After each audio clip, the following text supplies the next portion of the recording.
कारगिल शहीद दिवस के मौके पर जहां एक तरफ पूरे देश में नम आंखों से कारगिल के युद्ध में वीरगति को प्राप्त हुए शहीदों को याद किया, तो वहीं उत्तराखंड में भी हर साल की तरह इस बार भी तमाम कार्यक्रम आयोजित किए गए।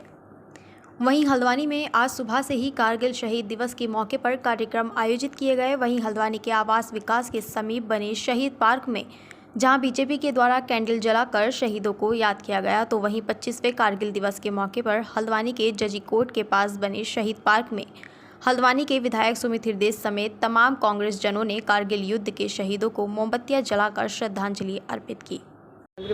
देखिए, 25वां कारगिल विजय दिवस है और जो हमारे वीर शहीद, वीर सपूत, सेना के वो वीर जवान, अफसर जिन्होंने अपने जीवन और अपने जो प्राण थे उनका त्याग दिया इस भारत माता के लिए, आज हम उनको नमन और याद करते हैं कि एक व्यक्ति जिसने योगदान दिया कारगिल युद्ध में, उसको हम प्रणाम और नमन करते हैं। और अवश्य उत्तराखंड के लिए गौरव की बात है और उत्तराखंड के लिए एक गर्व की बात है कि यहाँ से भी कई लोग शहीद हुए। उसमें अगर पहले अफसर कोई शहीद हुए थे कारगिल युद्ध में तो हमारे नैनीताल के मेजर राजेश अधिकारी थे। आज हम उन सब महान आत्माओं को हम अपना नमन और प्रणाम करते हैं। साथ ही साथ आज एक भारतीय नागरिक होने के नाते, ना राजनीतिक पार्टी से होने के नाते, ना किसी राजनीतिक पार्टी के मंतव्य के नाते, और एक भारतीय नागरिक होने के नाते मैं सुमित हृदय आदरणीय प्रधानमंत्री जी से, आदरणीय रक्षा मंत्री जी से हाथ जोड़ के विनती करता हूं कि अग्निवीर जो योजना है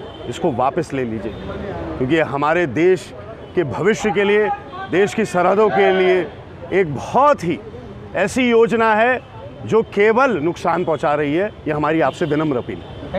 कारगिल शहीद दिवस स्वतंत्र भारत के देशवासियों के लिए बड़े ही गौरव की बात है और जो प्रत्येक वर्ष 26 जुलाई को मनाया जाता है।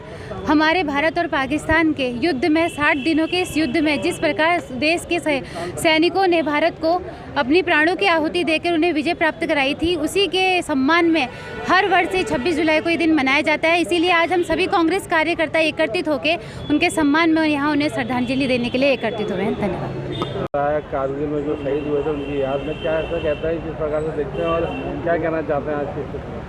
देखिए, कोई कल्पना कीजिए कि कोई एक जवान युवा अपना घर, अपना परिवार, बीवी, बच्चे, माँ बाप, भाई बहन सब कुछ छोड़ देता है, युद्ध के मोर्चे पर जाता है, शहीद अपने आप को शहीद करता है। ये छोड़ भूल जाता है कि उसके पीछे उसके माँ बाप, अपने देश उसके लिए इतना बड़ा कुर्बानी को देता है। तो ये तो हमारे देश के युवाओं के ब्लड में होना चाहिए कि अगर जब भी वार्षिक रूप से एक बार तो कम से कम हमारे ब्लड के अंदर उनके प्रति कृतज्ञता होनी चाहिए।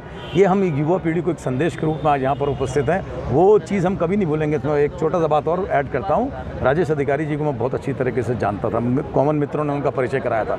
20 दिन पहले एक बार नैनीताल में मिले थे, जाने से पहले शायद कुछ दिन पहले मिले थे।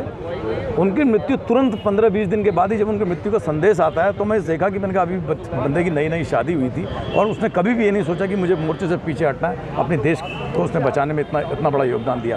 तो एक दिया जलाना, एकमात्र अपने मन के अंदर उसको उनको याद रखना, इतनी कृतज्ञता तो हमारी भी बनती है। वीर सैनिकों ने जो कारगिल की पहाड़ियों पर दिखाया था उसको याद करने के लिए हम आज ये जो कारगिल विजय दिवस है इसके यहाँ पर एकत्र हुए हैं और अपने श्रद्धा सुमन अर्पित करते हैं वीर सैनिकों को जिनकी शहादत ने इस देश को सुरक्षित रखा है। आज इसी क्रम में हमारे युवा मोर्चा द्वारा ये कार्यक्रम यहाँ आयोजित किया गया है। इसके पूर्व संध्या पर भी एक मशाल जुलूस युवा मोर्चा द्वारा निकाला गया था और आज अभी स्मरण करने के लिए अपने वीर सैनिकों को तो यहाँ पर हमने एक कार्यक्रम किया है और अभी दीप प्रज्वलित कर उनका श्रद्धा सुमन भी हम अपने अर्पित करेंगे।